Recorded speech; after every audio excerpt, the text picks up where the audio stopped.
The letters itself came about when Godard was, in his own note, upset that Truffaut presented filmmaking in a way that he thought was mendacious, that this is not how it goes. He's missing all the big questions.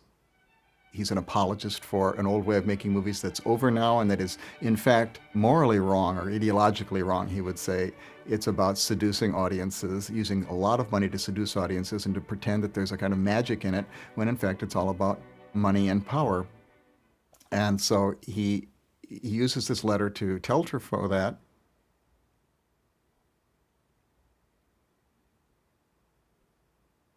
But also to say, I also want to make a movie. And since you're going to make so much money on this big film, you might as well just, in the interest of having a more diverse cinema, just give me a little bit. You know, you made a lousy film, but just send me some money and we'll be all right.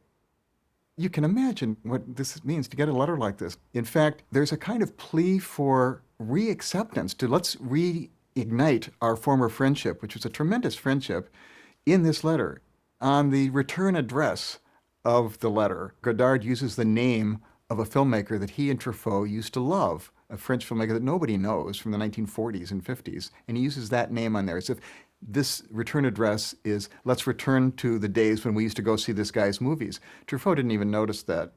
He just went for the jugular. He said, I've been waiting to tell you this for a lot of years, Jean-Luc, and I've at least had the propriety not to do it, but somebody needs to tell you right now. You've been acting like a shit, that's the famous line, and then he goes on to say, you've always been preening, playing poor, when in fact you are the most calculating of all of us.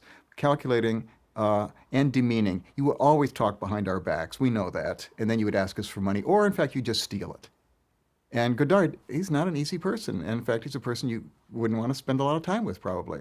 He was not generous. What Truffaut really hated was that Godard included in the letter a note to Jean-Pierre Léaud. And Truffaut opened that letter and never delivered it, and just was outraged that Godard would use Léaud as a counter in this enmity between the two of them.